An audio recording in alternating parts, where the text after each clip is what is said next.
Our mind is, without any doubt, at the same time, for the time being, our best ally and our worst enemy. There is nothing outside of us which can help us as much as we can do to ourselves. And there is nothing outside which can harm us as much as we can do to ourselves.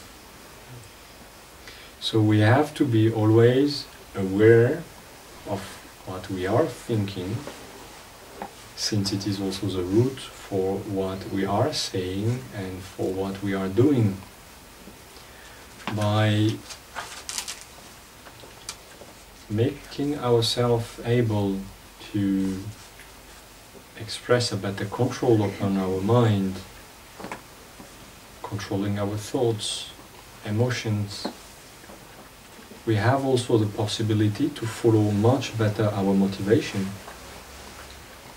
to follow much better the teachings, to apply the Dharma in a much more accurate way, not just during the pujas and ceremonies, but during the whole day.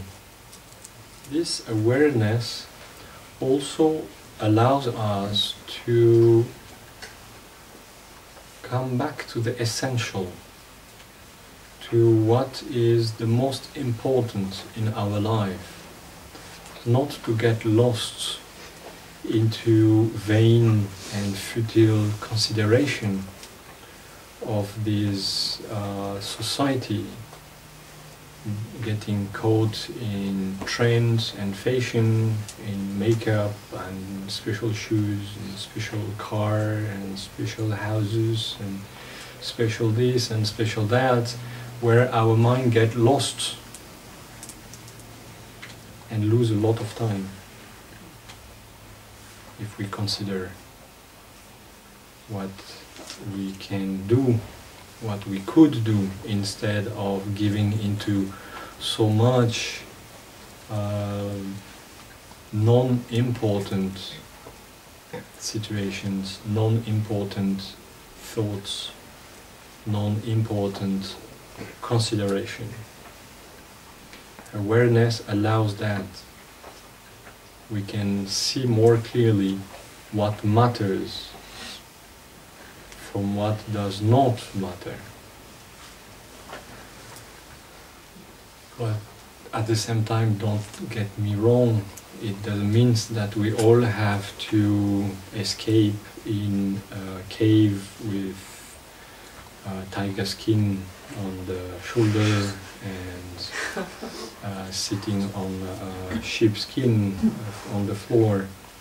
Though it can be nice, I can admit that the idea is not bad, but we have also some task to do in this society. We might be engaged in family matters, work, activities which are highly beneficial also for the others.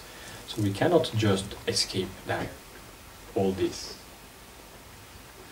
But even when we are engaged in this society, it's our mind which should be satisfied with whatever it gets, not clinging constantly after appearance or wearing a mask for the sake of I don't know which motivation. We can be in this society and at the same time not caught by the society. We can adapt very well to any kind of situations without hypocrisy, and at the same time with the proper motivation to progress spiritually and to help the others to progress. There is one thing that the Buddha has taught us, is to always find the middle way, not to fall in an extreme, not to fall in its opposite. So by trying always to avoid the various extremes in life, it allows us much more wisdom, much more balance, much more equilibrium within all the different and various aspects of our daily life. Trying to find this balance, to find this middle way throughout a better awareness of all what is happening within our life allows us to understand that whatever obstacle we will face or we are facing, whatever difficulty we find within ourselves, it is important to learn how to tame, how to resolve this or that, at the same time without fighting against ourselves. It's an important aspect of the practice, because many people are fighting against themselves. There is an emotion, they don't like it, they understand it is not good for the practice, and what they do, they develop full force weapons which are designed to blast them. But it's a part of ourself as well. So blast it and you make a hole in your own mind. So it is important to develop also some other qualities, such as patience, such as compassion, which is not meant to be just for the others, but also for ourselves. Of course, here there is a very thin line between self-cherishing